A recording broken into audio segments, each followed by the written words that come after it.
Hey guys, welcome to the Anthony and Todd Show. I'm your host, Trevor. And I'm Vincent. And we don't have any AKAs because it's the end of the year. It's actually the beginning of the year, but we're still talking about 2020. Because 2020 will not let go of us. It has a vice grip on us. It has a death grip. A little spoiler for this list. Wink, wink. Ex-Military's #1. It's our favorite album of 2020. You guys are tuning in to the best albums of 2020 list by the Anthony and Todd Show, and we're going to talk about 50 albums that we think were awesome, and a couple more that were just barely not on the list. Just barely awesome. Barely awesome. For the most part, they suck, but they were just barely good enough to get on here.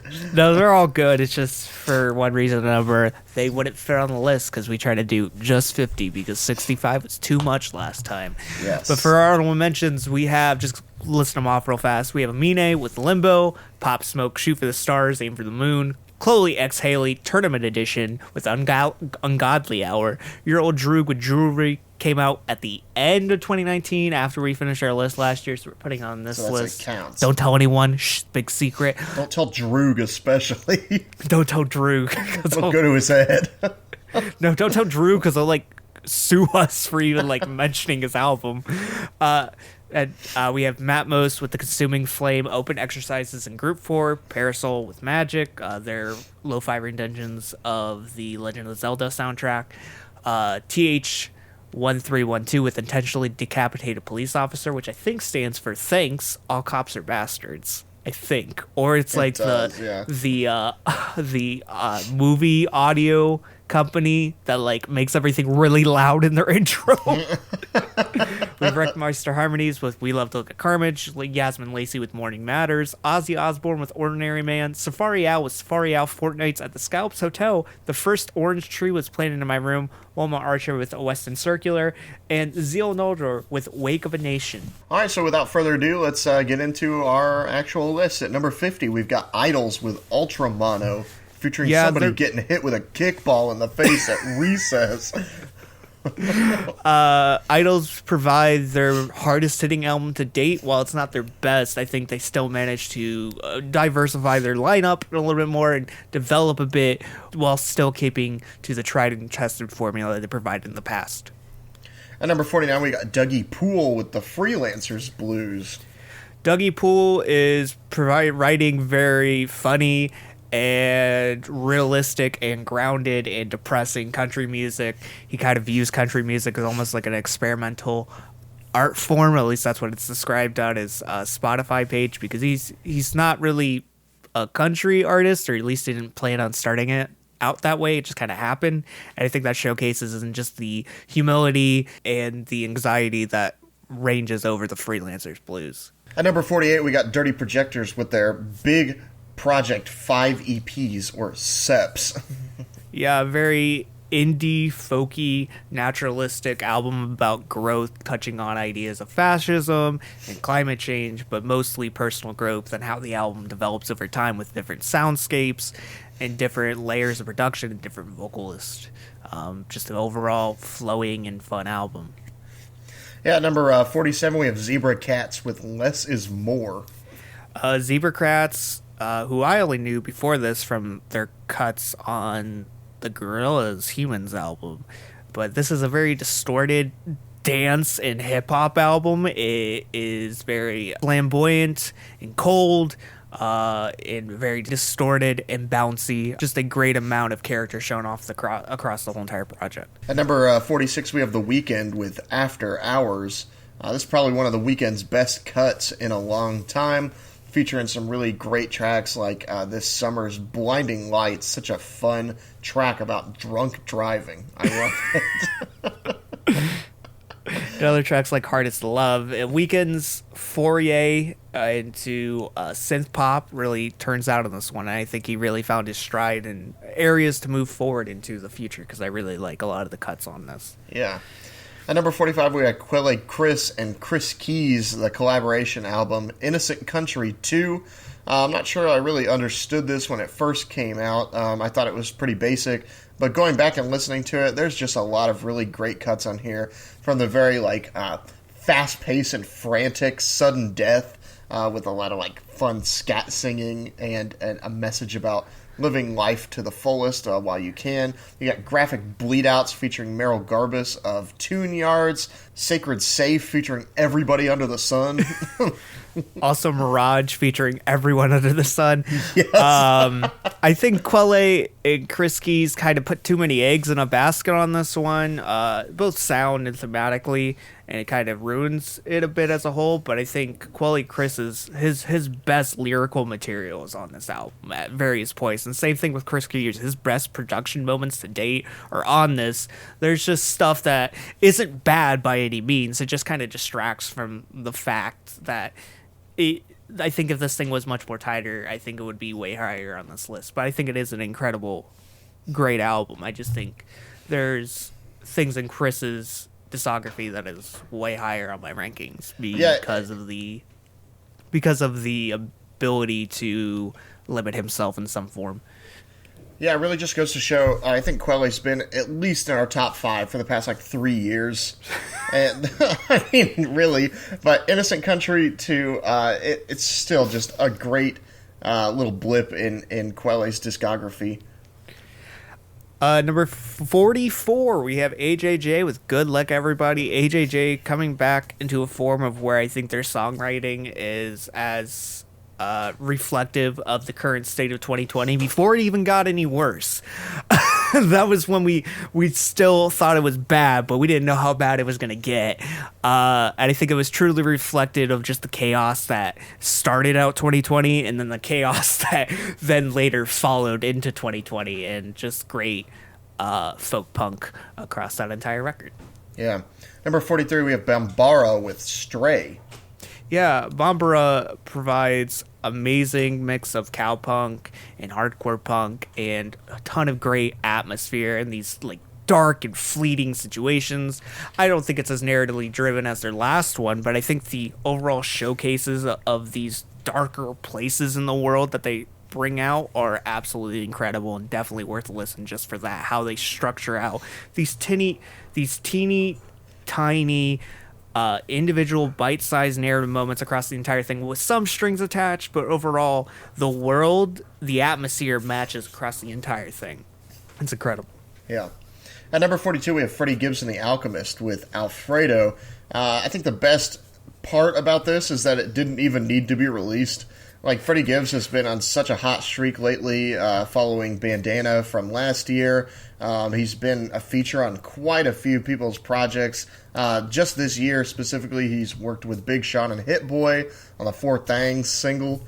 He also was with Conway on Seen Everything But Jesus on From a King to a God record. What's a Mob to a King record? But, yeah, Freddie Gibbs he's really just showing off his lyrical ability here on Alfredo with a lot of just great production that suits him so well from Alchemist. I love some of his features on here, especially Conway and Tyler the Creator and Something to Rap About. It's just an excellent track. The only track I don't really like is Baby Shit. It makes me uncomfortable.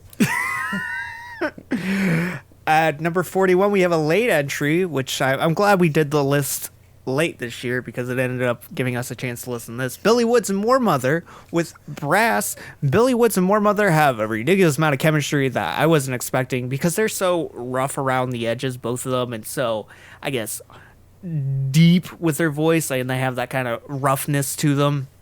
I think they just have a terrific amount of chemistry, and they provide a ton of dynamic moments in production for them to come across. I feel like this is just an album for them just to vent on, and I think they work perfectly together. I think they have a lot more chemistry together than Billy Woods and Elusive, which is saying something.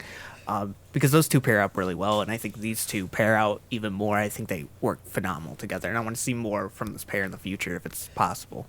Yeah, this is not an easy listen by any means. I didn't enjoy listening to it, but I think that it's well worth your time. Yeah. And I mean, I didn't enjoy listening to it as the greatest compliment that I can mean it as. At number 40, we have the latest Open Mike Eagle project, Anime, Trauma, and Divorce. This is just a very understated project of this year, to be honest with you. I don't see it cropping up quite a bit, or I think cropping up as much as it should be on people's year-ends list. But I find this Open Mic project to be incredibly sad and depressing, but also like very cathartic. He's talking about things like his divorce. He's talking about the cancellation of his show on Comedy Central. I was about to say Adult Swim, but that's not correct. Show on Comedy Central. It just sounds like he had a really rough year and a rough, I guess last year as well. And I can just feel that this album felt good to make. And he's just human. I think like a lot of people try to run away from their problems, the same way that Open Mike is. He's just being real on it. There's a lot of really great tracks on here. Definitely check it out. Yeah. Number 39, we have HMLTD with West Eden. Fantastic four-way to different elements of post-punk and pop and how they blend together. Just so many styles on here where it's kind of a bit overwhelming at first, but I think the sum of its parts is greater than the whole. This is a truly perfect layout, as it is just great song after great song, just fun moment after fun moment, catchy hook after catchy hook, moments like To the Door, Mikey's song, just great track after great track on here. At number 38, we got the latest Kid Cudi record, Man on the Moon 3, The Chosen. Yeah, Kid Cudi matures, and we talked about this on Album Corral and how, even on the songs list when we brought up Tequila Shots, but this is essentially Cudi dealing with his mental illness and just kind of staring in the face and accepting it as a part of him at this point, and maturing as an individual, and also maturing his sound a bit, getting more contemporary with the production, and by still also keeping the things that make Cudi Cudi, with the hums, the moaning vocals, the fun melodies across this entire thing, and hooks. I think Cudi does a terrific job on here, especially with some of his collaborations like Phoebe Bridgers or Trippie Redd, Pop Smoke, Skepta is on this, and it's awesome. Like, I think he put a lot of effort into making his solo comeback into something that was definitely worth the hype. Yeah. Number 37, we got Clipping with Visions of Bodies Being Burned. This is a more fine-tuned experience of their last album, which was also in this avant horrorcore place. I think this one, just the fact that they were able to tone themselves down in some of these interlude and skip moments and make them more thematic to the album. There isn't a 8-minute piano burning segment on here. I think you also get narratively into some interesting places, like Say the Name and Check the Locks. I think are incredible moments on here. But Daveed Diggs, his flow is impeccable, his wordplay is insane, and the production he's over is super gruff and tough and takes tons of chances throughout. I wasn't expecting this album to be as willing to be more experimental than the last one is, because weirdly, while it tones itself down in those interludes, in those sketches, it amps itself up in the production. The production is much more beefier this time, and it has more reason to be as experimental as it is, and Daveed fits perfectly over it. Yeah, but there's no haunting in Elude, so it's off. I'm kicking it off the list. Number 36, we have Kali Uchis' latest project, Sin Miedo. This is her first majority Spanish language release. I just love Kali Uchis' personality here. It's got that Latin American flair that I think that a lot of her music has kind of been infused with, but she really just runs with it this time. She's not trying to tone it down for English audiences or American audiences. She's just letting her own culture and her own interest in music fly free at this point. She's got a lot of great features on here as well. Namely, I really like the Party Next Door feature on here. Surprisingly good. Yeah. Kali Uchis is just so cold and calculating in a good way. It's a very clean album. if that makes sense. Like, scrubbed clean album. I really enjoyed this. I hope she continues to make Spanish language projects. Yeah, because I think it showcases more of her personality. At least you got some of these kind of jazz or lounge jazz type tracks. You have a diversity of sound, which is, I think, larger here on her last one, but I feel like it blends more together. Yeah, which was one of the bigger problems of her last album. Is I think the layout seemed a little bit too far apart. Number 35, we have Dan Deacon with Mystic Familiar. Amazing indie-tronica album. Dan Deacon provides this naturalistic lens to electronica, which is completely weird to say. This natural, unnatural.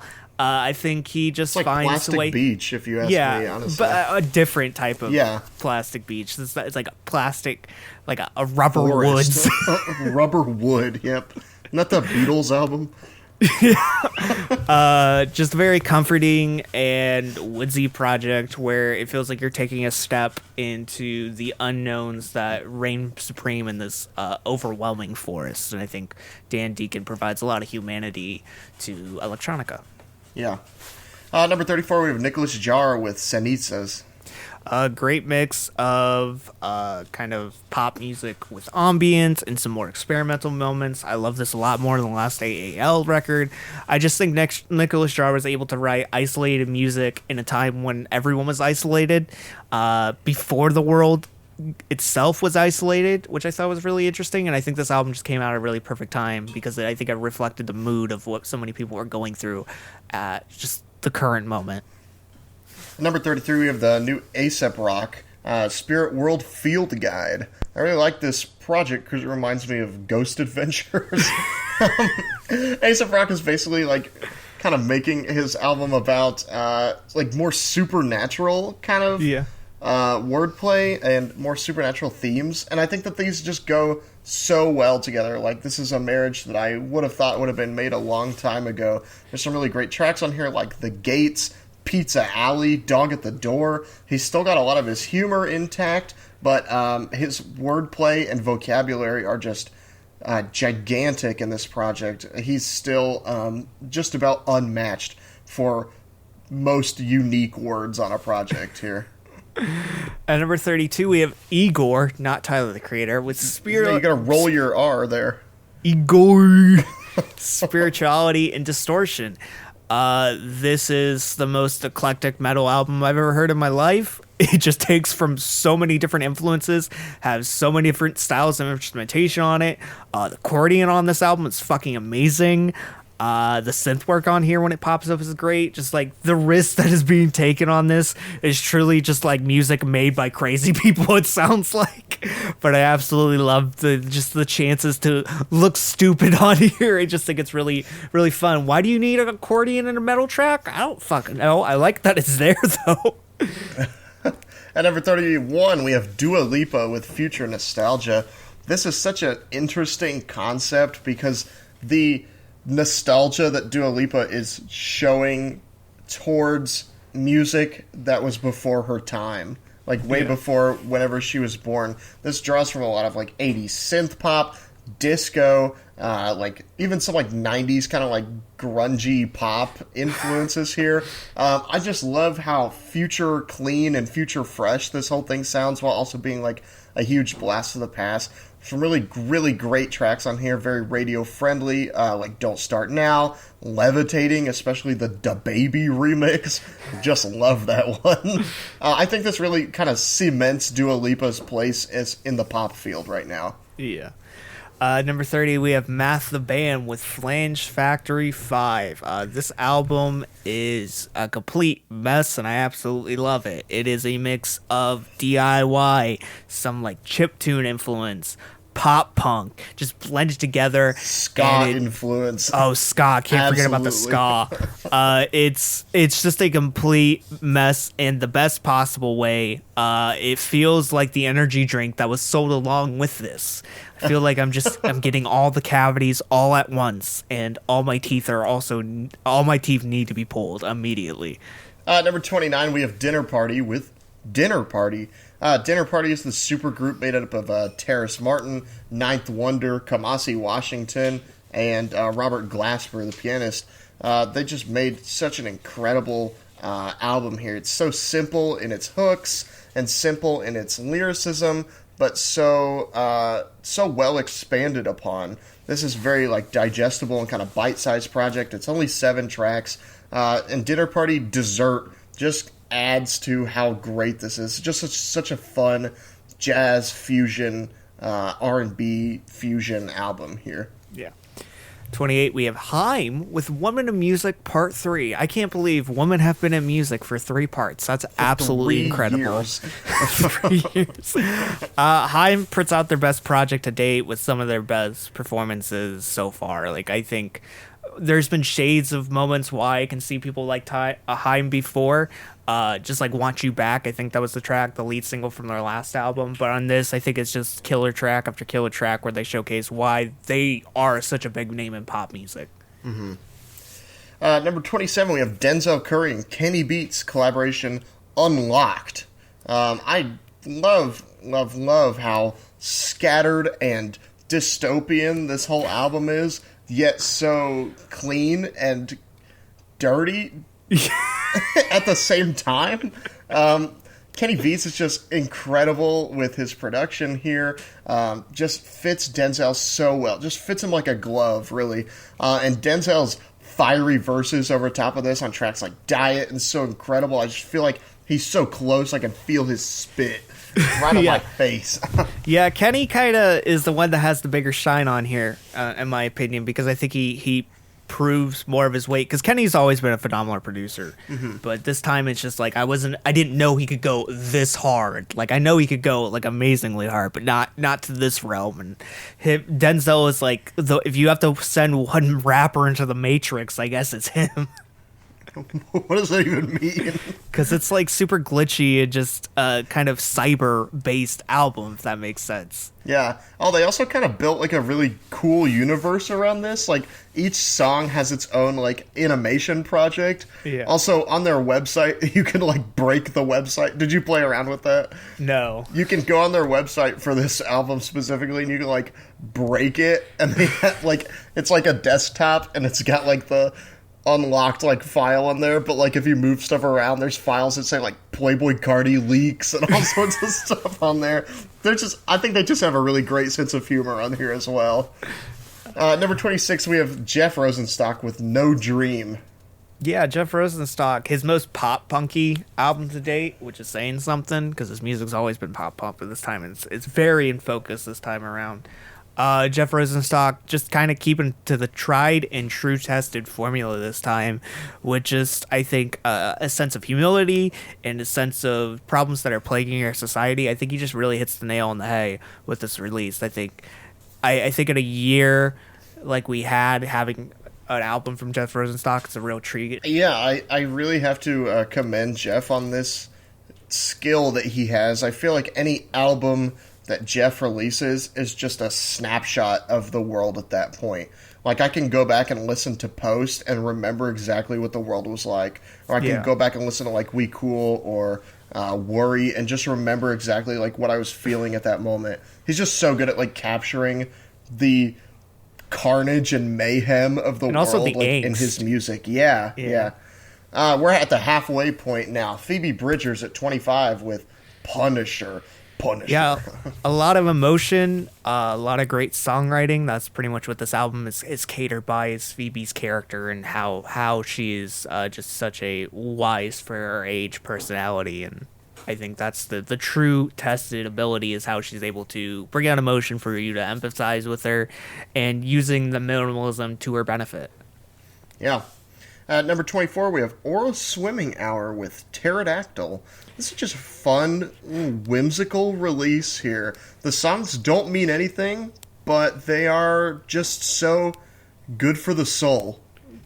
if you know what I mean. Yeah, it's essentially just this whimsical journey into this wacky realm. I think it just has a bunch of style and ability to not take itself seriously on this, and I think that's what makes it great. Is like you'll analyze like a track like Coke Tangerine, it's just about an orange juice competition, and like it doesn't matter what's about. It's more about the performance and how it makes you feel than the lyricism and what's the meaning behind the track. I think that wacky realm you're talking about is Great Britain. At number 23, we have Moses Sumney with Gray. Moses Sumney is bleeding charisma and expression. Somebody help him. He's bleeding, and it's gray. He has gray blood, and he needs to figure out why. But Moses Sumney is just bleeding expression and charisma on this entire thing. He has such a impeccable range and such a sharp voice that just draws you in. And it's just so I think mindlessly puts you in a trance to the point where you just like he just is able to be like a kind of like a siren of sorts, where it's just like he just draws you in and there's nothing you can do to prevent yourself, just because he has that impeccable of a voice that it's just incredible. Yeah. At number 22, we have Childish Gambino with 3:15:20. We almost overlooked this one when it came to list time, but I'm glad I remembered it because this album is so fun and so interesting. Really just serving as a reminder that Gambino is still out there and still making music, basically. His B-sides and cuts and demos are better than a lot of R&B that I hear in today's world. He's just got so much of a range when you listen to each song on here, which they're not even named, which is crazy. He's got Prince influences like on Time and Algorithm. He's got borderline like children's music on like the Bigfoot, Littlefoot, Get Out the Way song. He's got big long epics about nothing like on 12 with 21 Savage, Inc. and Kaja Bonet. Just so much range. He's also put Feels Like Summer on here. But didn't name it Feels Like Summer. Yeah. I like how this is pretty much an unfinished project, and it's unfinished form. I think it works out pretty well. Like you could sometimes you got to leave it on the cutting room floor, but I think on this, the cutting room floor was what makes it so interesting. Yeah. Like all the flaws in this album really showcase a whole entire larger story across this entire album, and an added character boost that is very different and more improvised than was on his last album. Mm-hmm. At number 21, we have TK Maidza with Last Year Was Weird, Volume 2. Yeah, just hit after hit after hit on this thing. Just a bunch of great tunes ranging from like pop rap to just general pop music to hardcore hip hop is on here, some shades of that. Yeah. This thing is completely bouncy in your taste, but other times super sweet tooth. Like TK, I'm really hoping for a fuller experience from her in the future, but this is absolutely incredible. Mm-hmm. At number 20, we have Dorian Electra with My Agenda. Dorian Electra gets into more, I guess, experimental material in here. He messes around with more with like rock and metal and electronica on here. This isn't as poppy as his last one, even though it's more catchy than his last one was.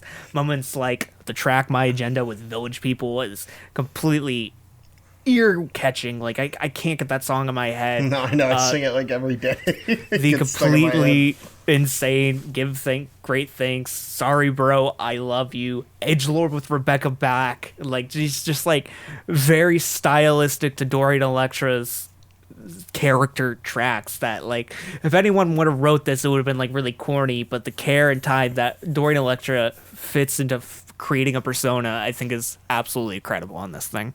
Yeah, I'm just a big fan of this project, and I guess how hard Dorian leans into like the gay agenda angle, like poking fun at people that like don't understand it, or poking fun at people that directly like oppose it.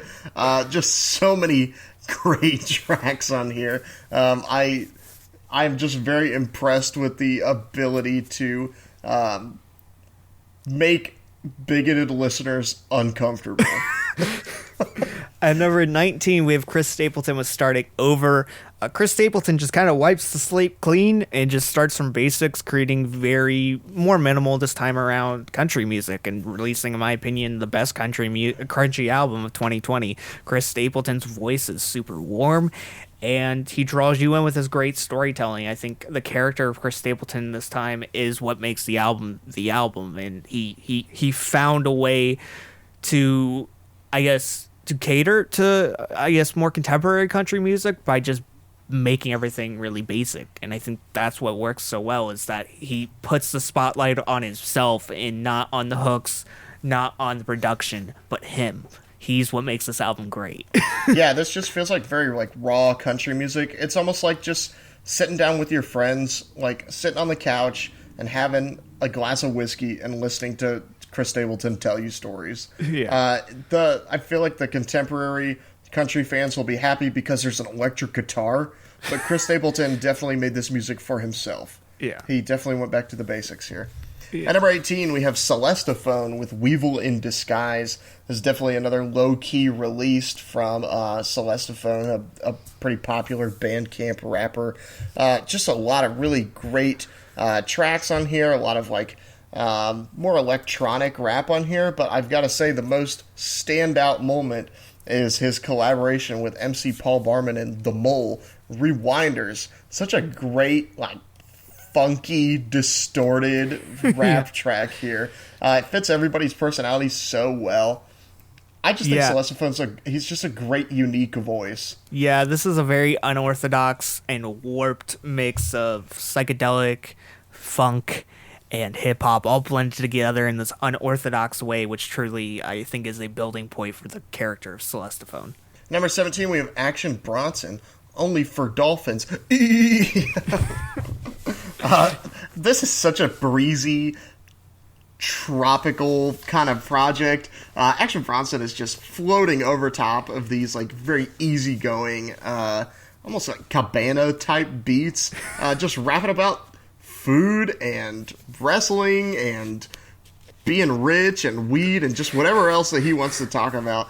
Action Bronson has kind of been on a losing streak lately with his music, but this gives me a lot of faith in his character and his personality and his abilities on the mic. I just really enjoyed this project. Yeah, I think this was like one of the projects I listened to most this year because it was just so easy to get into and just stay within. And I think Action Bronson's character finally hit the nail on the hay, where I feel like his character is able to hold the project on its own. For a while, it felt like ever since I think a little bit after Mr. Wonderful, I feel like Action's kind of been struggling. He'll have some flourishes with some tracks, but he's just been struggling to hold an album on his own. And this time, I think he really nails it perfectly. Number 16, we have The Strokes with The New Abnormal. This is a workout plan. Yeah, the new workout plan from The new Julian Casablancas. Julian Casablancas just does sit-ups. That's why it's called The New Abnormal. The New Abnormal. Amazing. The Strokes, I feel like, are finally back in their stride. This is kind of similar to Action Bronson, I guess. The Strokes have not put out a very consistent or good album for a really long time. But here, I really enjoyed this. They kind of got back to their roots with tracks like The Adults Are Talking and Brooklyn Bridge to Chorus and Bad Decisions. And they also kind of dabbled in some new stuff, like stuff that I think that they've kind of wanted to look at for a little while, especially like individual members of the Strokes on their own projects, like Avoid's project or Albert Hammond Jr. project. They get into like more synth work, like on one of the best tracks of the year, At the Door. I'm just really impressed with their ability to pull it together, I guess, on this project. Yeah.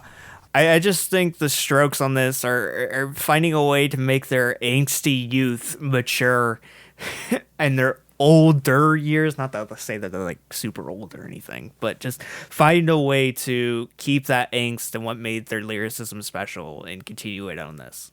Yeah. At number 15, we have Backxwash with God Has Nothing to Do with This. Leave him out of it.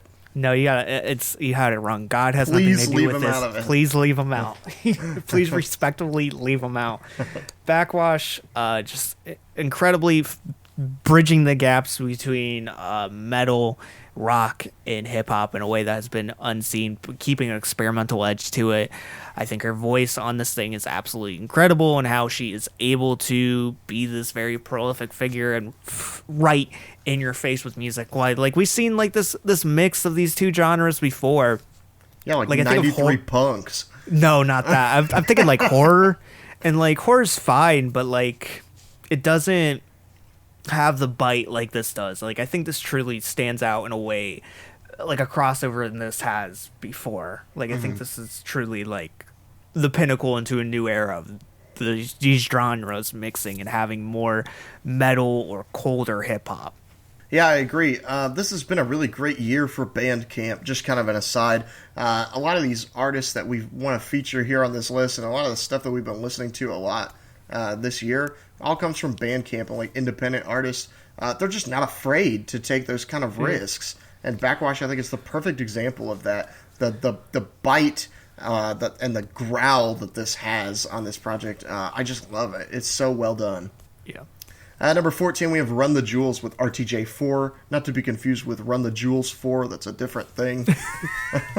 Because it's going to be Run the Jewels. It's Run the Jewels 1, 2, and 3, and then it's going to be Run the RTJ 4, 5, and 6.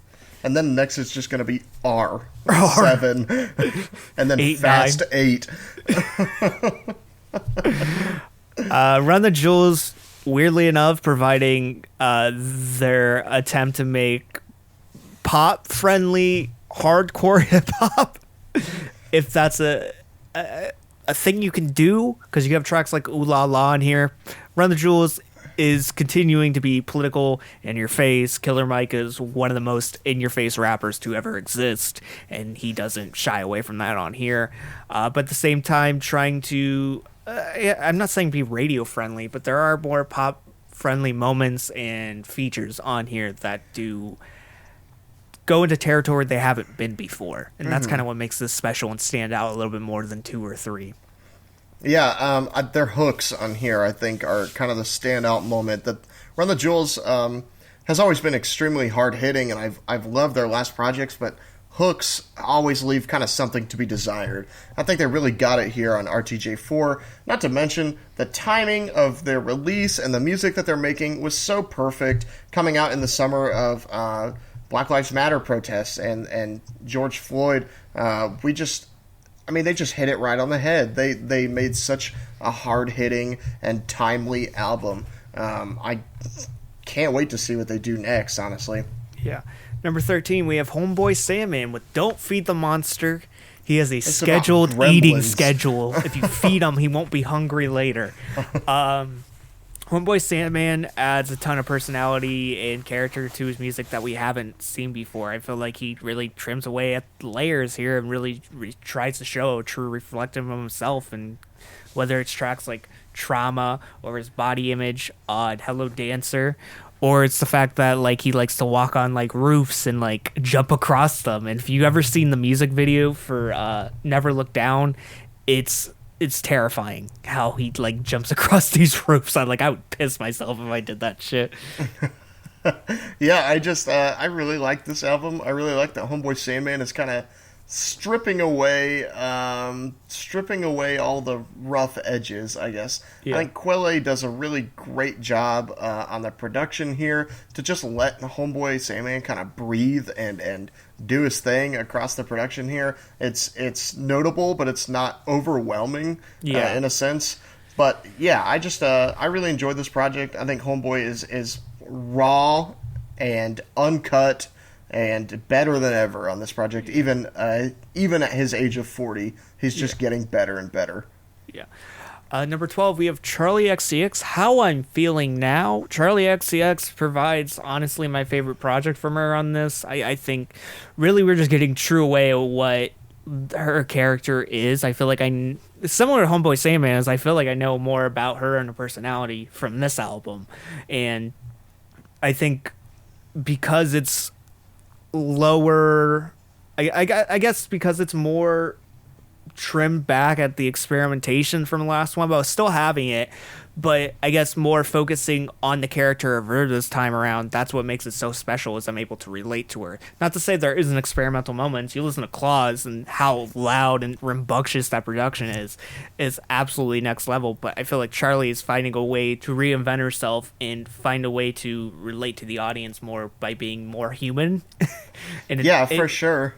You can kind of see that within her music videos and within the pictures she posts online, like the external art that I guess like goes into this album. Everything is so stripped back. Everything was done at home. She's talking about things like being in quarantine. She's talking about how she misses her friends and family.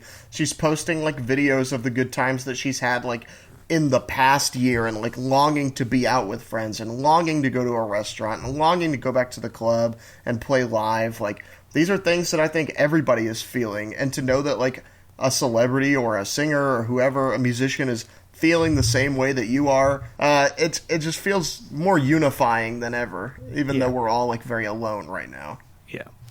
At number 11, we got Darko the Super with There's a Horse in the Hospital.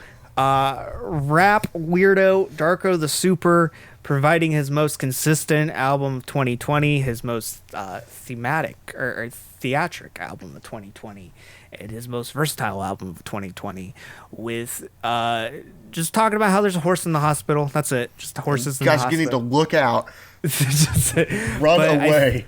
I think Darko has a ton of character just oozing out of this album, and I think thematically his production on this and the samples he uses is absolutely incredible. I like how he gets certain artists a spotlight, like the moment Mandy with Harvey Cliff MC. You have Vitra on High Five, which is an awesome moment on this. I think Darko is super funny.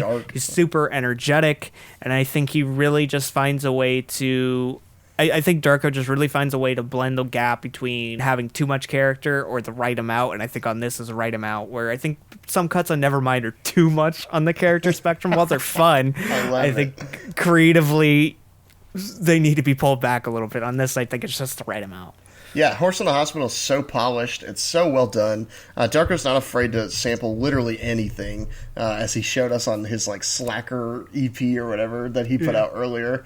He's literally just like sampling his favorite bands and his favorite songs and his favorite movies. He's talking about whatever he wants. He's got the Ghetto Boys cover. He's got the Nick Cage Mandy recap. He's sampling 10cc. Like, Darko is so unapologetically himself on this project. I really just think anything that he puts out turns to gold, in my opinion. But this is his best project to date. So check it out, you dorks. Yeah. Number 10, we have the Avalanches with We Will Always Love You. Avalanches moving from Plunderphonics into more a stripped-down electronic approach. Less heavy on samples. While there are samples on here, I think that's not the thing that draws you in. I think this new evolution of the Avalanches, I think, still continues with what I liked about the Avalanches. That is the expression, the emotion being brought out, the flow of the album, how one track just bleeds into the next, how their features are used. Like people like Kurt Vile, Blood Orange, Cola Boy, and Mick Jones are absolutely incredible across this thing. I think the Avalanche's curation is just impeccable. I think they just find a way to create a very spacey and emotional void for the listener to just sit in, while Wildflower was very psychedelic, and Weevil was a complete wave of noise and different samples and montages of ideas. This is just a calm realm as you astral trip through the universe.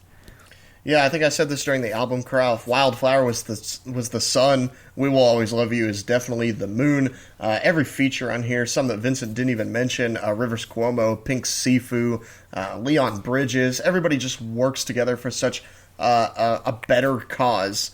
Everybody is working in tandem to make this well-oiled machine go. Yeah, they're all on one bicycle. Everybody's on one of those big tandem bikes. It's super long. I really love just about every track on this record.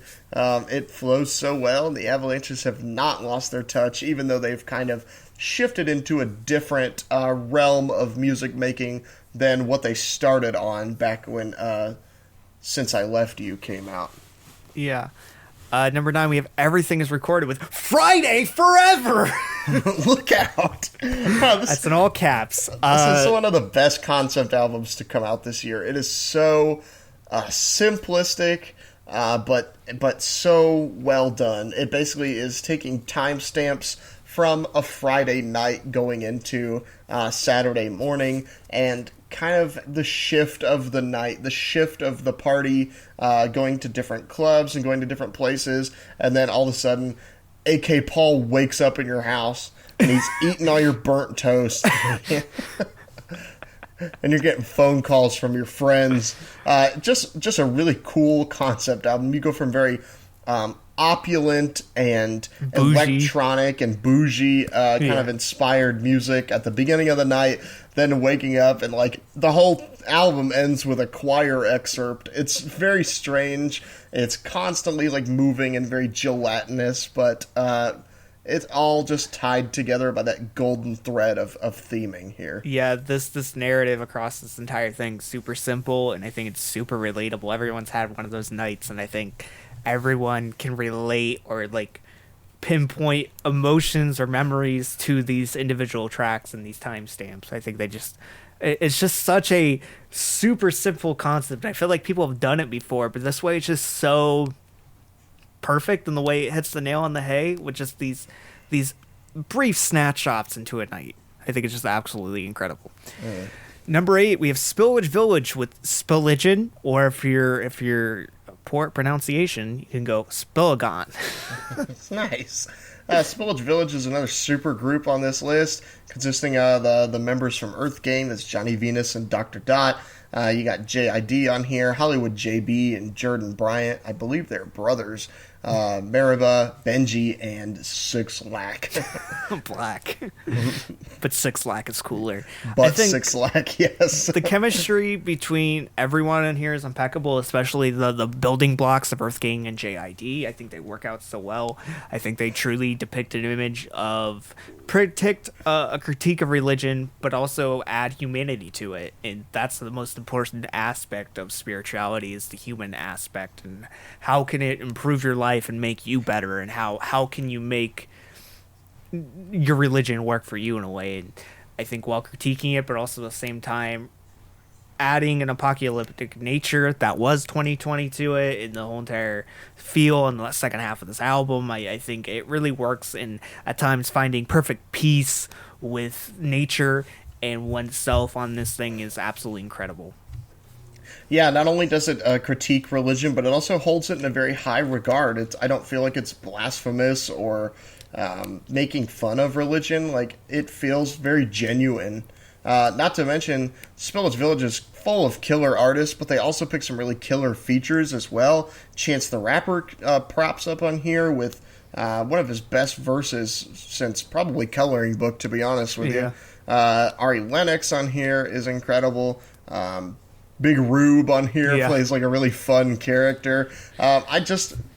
This album, I think, got a lot of like unnecessary hate, but each track just feels so special and so well done. Every posse cut on here feels necessary. Just a very well done album.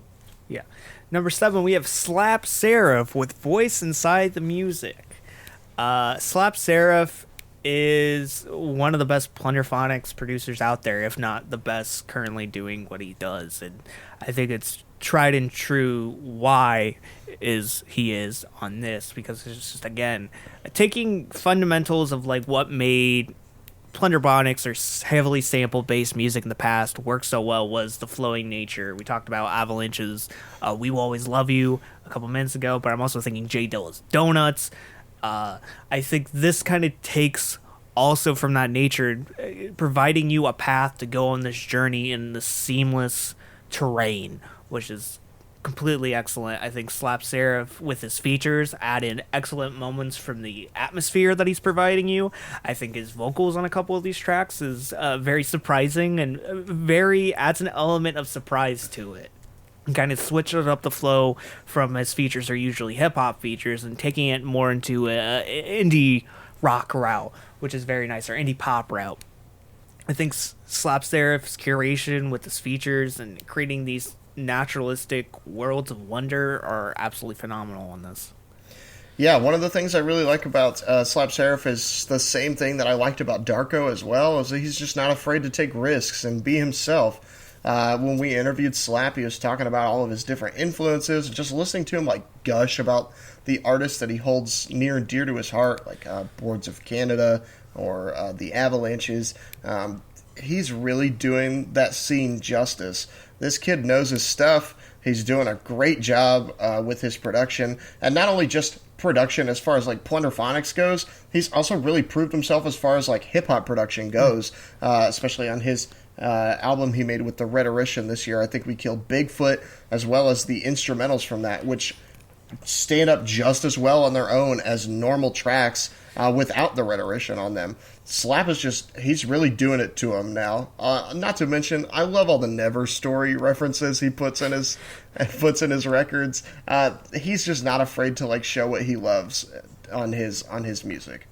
Yeah. Number 6, we have Rap Ferreira with Purple Moonlight Pages. Rap Ferreira, formerly known as Milo, formerly known as Scallops Hotel, but still known as Scallops Hotel. Bob's son. Bob's son. We're going to talk about that probably in the next album corral. But Rory on this project with the Jefferson Park Boys, right? That's what they're called. Provides a complete dive into jazz rap, going into new terrain, not only production-wise, but character-wise. I think he reinvents it into more... I think this time he's less stuck up, even though I felt like he was pretentious, always pretentious in a good way, and almost like this philosopher-like stance. I think this time he kind of lets his guard down more and is able to find a way to bridge the gap between high philosophical ideas and simple hip-hop concepts. Yeah, each track on here is like pretty bite-sized, and I don't always feel like he's talking about anything in particular, but it's wordplay and the production here, and the jazz stylings of the Jefferson Park Boys production is just so well done. I just like listening to him talk about stuff. I like listening to him sing as well. Milo's not always one to sing on his projects, but I like what Rory has done here, especially on like Leaving Hell, Laundry, just some great tracks on here. Number 5, we have 100 Gecs with 100 Gecs in the Tree of Clues. No, 1,000 Gecs. It's 1,000 too few Gecs. Too few Gecs. You mean about 900 more Gecs, which is not equal to the amount of Gecs that are Andres, because there are 3,000 Andres. This is a remix album of the 1000X album that came out in 2019, and pretty much every track that was on this album is remixed into a better form than was on the original album. I think the risk taken in a lot of these remixes is fully gained, and I think it's finally bringing closure to a lot of these tracks' unfinished beginnings. Like, I felt like a lot of these tracks had a lot of good hooks or a lot of good ideas, but it felt like they were just getting started, and this kind of finishes them in a form where I think I'm way more happy with. Tracks like Ringtone, super catchy hook on the original. This completely pads it out with Rico Nasty, Charli XCX, Cara Bonito, and making it a more fuller and hypnotic track. You have tracks like Gec to You featuring Dorian Electra. Dorian Electra's character is able to amplify the production of the track and make it something that it hasn't before. Stupid Horse, the remix with Girlfriend of the Year, absolutely insanity, and makes that track even stupider and more off the walls than it was originally. And even more dumb fun than was on the original. I think every track that's on here pretty much is amplified, besides the fact of maybe 800 decibel cloud and ringtone, which I think were pretty fine on their own. On this, even the versions were provided are still fun to be had, even if they're maybe not better than the original. Yeah, this is just, in my opinion, the perfect remix album. Everything that's done here feels like it was done with a purpose. It feels like their Kickstarter kind of project was finally fully realized with the correct help. and the correct collaborations here. I also love their new metal kind of aesthetic that they're going for here. They have that track with 303, which was like kind of but they just released that Linkin Park track. I'm just loving everything that Gecs is doing. Anything that they dish out for me, I will inhale. I love it. Number 4, we have Mac Miller with Circles. Mac Miller, this posthumous release from him, featuring the help of John Brion, I think is absolutely incredible. Mac Miller passed away in 2018, and we talked about this countless times before, but I always thought there was more to his character arc in the sense of where he was starting to lead on swimming, and I think this is the perfect period to the sentence swimming setup. I think while you can view it with the external addition of Mac's death, I think while that adds a layer of narrative to it and how lonely and sad a lot of these tracks feel, I think it actually, if you take that away, I think this album is very much about the continuation of life and almost a circle of life and the various emotions one goes through in one's life and how it can get better and how it's just a phase and one gets through. While you can add the period of Mac's death into that equation, I don't think it's needed to view this as a great album. There are tons of tracks that showcase human emotion that are fantastic without the curtain of Mac's death hanging in front of them. There are tracks like Good News, Blue World, Complications, or Complicated. There's just so many great tracks on this thing that showcase the various eras that Mac was going through. There's Blue World sounds like a cut from his earlier, more college rap terrain. And I think that's what makes it so fantastic, is just the versatility he showcases on here and the ability to connect everything with just emotion and personality and to draw the audience in empathetically. Yeah, I agree. This is just it's almost like a David Bowie Black Star moment for me. Mac knew, I think, in a sense. I feel like he had kind of a sixth sense about his own death, and this is just such a well put together album. Definitely one of the best posthumous albums I've heard in a really long time. The foil to that would be like the XXX Skins album that was awful. But this is just such a well put together album. I think it sees Mac's vision through to the very end, and this is just a very bittersweet moment, I guess. This is the period. We can't change that, but I think it was put in the right place. Yeah. And I think also at the right time. I think if you released it like sooner in 2019, it would have it would have been too soon, I guess. Yeah. I think the audience needed some time to mourn before you get the final statement in, and then that kind of they already have mourned in a sense, but this just kind of brings up more of the good times than the bad. Yeah. And number 3, we have J Electronica, A Written Testimony. This is just a biography from Jay. It's no audio, just all words. Chapter 1. I was telling Trevor a couple weeks ago, this is actually the group project of J Electronica and Jay-Z, and their group name is J Electronica. Because it takes from both of their names. Very smart. J Electronica, as much as people want to say this is like a Jay-Z album, while he does have a ton of good verses, pretty much every track besides 2 has him on it. Mm-hmm. I think Jay-Z is a background character in J Electronica's story, and Jay-Z is able to set up ideas, and J Electronica is able to follow through, or Jay-Z is able to either cement more ideas for J Electronica. I think All Praises Due Allah is a perfect example of that. I think J Electronica, Jay-Z sets up the idea of the track of mourning and how there's text messages and memories on his phone of people who have passed, and then J Electronica takes the more personal route and talks about how it relates to him and his mother.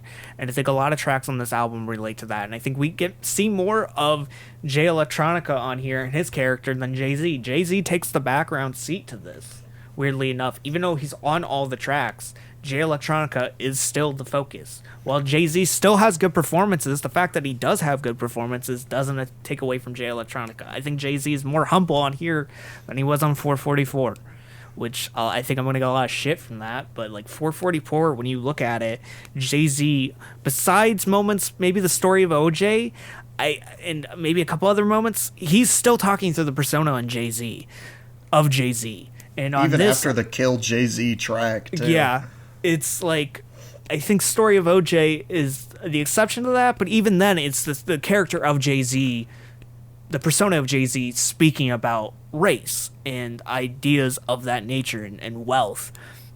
This, I think Jay-Z is a background character to Jay Electronica, and I think all the ways these features are added. I love Travis Scott's background vocals. The one track that features James Blake's background vocals is also incredible. I just think this album is very catchy, unavoidable. I came back to it so many times throughout the year. I just think there's so many catchy tracks. Jay Electronica's wordplay is still on another level. And I think while a lot of people probably thought this was underwhelming, I thought this delivered in a way I didn't think it was even going to exist. Yeah, I think basically what Jay-Z does on this point is he always throws the ball up as an alley-oop for Jay Elec to just dunk it in. He just always is there for the setup. He's always there to prop up Jay Electronica, which Jay-Z doesn't play second fiddle often, but here he does it so well. He's like almost a narrator. I'd say he's more of like a narrator kind of character here. And Jay Electronica uses that setup and uses that narration to tell his own personal stories here. I've been seeing a lot about how this album was underwhelming, but I personally think it delivered on all levels, and I really, really enjoyed this project. Yeah. Number 2, we have West Side Gun with Pray for Paris. West Side Gun, in my opinion, the best member of Griselda. Not that you should have to compare them, but a lot of people do, and we keep on doing it for some stupid reason. But West Side Gun, I think on this showcases why he's one of the more interesting forces in hip-hop, just because of character alone and his ability to have fun but also be menacing. I think reasons why we didn't like What Would Machine Gun Do in some aspects is because West Side Gun felt safe. Like, he wasn't being himself. It felt like there was shades of color that were removed to be replaced with black and white.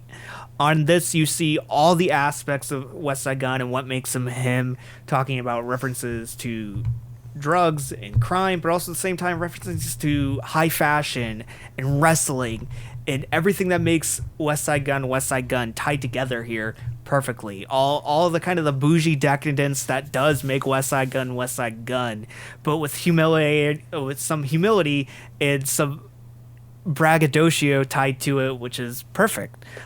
Moments like French Toast. We have moments like Claymore Kick is on here. You have George Bondo. Yeah, George Bondo, 327. Just like, I think West Side Gun is able to get so many collaborators and so many different voices on here and time together with so elegant and excellent production and create this very cold but decadent project.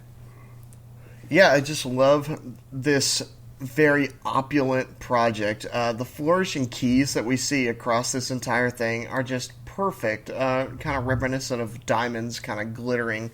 West Side Gun is just so himself on this project. He just hits the nail right on the head. He's not trying to impress anybody. He's not trying to tone down his personality to be more digestible to like a general audience. He just says, I went to Paris and it was awesome and I'm going to make an album about it, and got right back to the US and made an album about being there and all the things he experienced. I think that he just did an excellent job. Every track on here doesn't, like, nothing feels bloated. Nothing feels like too overdone. Nothing feels like overly ridiculous. But he just gets the perfect collaborators, the perfect production from Derringer on here. Just does an excellent job. Yeah. And number one, what is our big boy album of the year? Well, it is Gorillaz with Song Machine Season 1, Strange Times. We put a TV show as our number one album. It was that good. Good. Gorillaz just really took the steps to make a perfect single this year. They've had some missteps in the past couple of years, like Humans, and then the Now Now, which I feel like he kind of got a little bit better. Damon Albarn got a little bit more focused on that project. But I feel like he really just buckled down and got the right people at the right time to make such a great collection of singles. And then he was like, here's an album. Yeah, like each track is trying to outdo itself on how catchy and how like radio friendly it gets. I think like each track is trying to perfect the song and what makes such a great single. There's so many there's a roundup of so many weird collaborators on here, whether it's Black, Elton John, Beck, Robert Smith, Schoolboy Q, Peter Hook of the New Order. There's just so many different collaborators on here that are absolutely... Oh, Slow Tie. Forgot to mention Slow Tie and Slaves. Just such a dynamic and unorthodox collection of features. And at the same time, Damon Albarn is able to put himself into the picture perfectly. I feel like Humans had either the wrong amount or too much of Damon Albarn, and on this he's able to blend himself in these tracks perfectly and have a place. I think Strange Times is the perfect example where he's not really singing, he's kind of doing his like spoken word, not really rapping type deal, because I feel like he understood his voice with Robert Smith wouldn't really work, but he's able to take risks on tracks like Pink Phantom when him harmonizing with Elton John works perfectly. You have tracks like Pac-Man, which throw back to moments like Feel Good Inc. or Clint Eastwood in those like hip-hop spotlight like tracks where it showcases an artist perfectly. You have the New Order tribute track Aries, which puts a Gorillaz twist on what made the New Order so special. You have this weird dub reggae electronic track with Friday the 13th, which is so warped and strange, and it works so well. Octavian has such a prominent and great role on it, and I just think this thing's absolutely incredible, and I think this album was the thing I came back to the most this year, just because every song just worked for me. In the original lineup of like the actual album, every track works. Some of the bonus tracks I'm not as hot on. Not to say they're all bad. Like I really love track with JPEG and Chai, but this like every track that's on the regular version of the album is just completely impeccable, and it has a part that gets stuck in my head nonstop. Yeah, this is just honestly the perfect digestible album here. Damon Albarn just really put all of his eggs in one basket, and it paid off big time. Big time. I'm really excited to see what happens with Season 2. I've mentioned it before, but he's said he's been in talks with like Tame Impala. He's been in talks with Paul McCartney to make some tracks. Like, I think Season 2 is going to be excellent if he keeps up this kind of work. Yeah. And that is it for 2020. 2020 is officially canceled. It is no more. It has been a long year. It has been a tough year. It's over. It's 2021 now. And now we can get in some new stuff. We're going to have an album corral on the way eventually. I got one more video I got to add after this that I've been working on for a long time. I just haven't finished it. But album corral soon. And I'm excited to get into new music and get into a 2021 list. Until next time, guys, I have been Vincent. I've been Trevor. And see ya, boyos. Bye, everybody. Have a good new year. You're only 9 days late on that. The year still goes on even after New Year.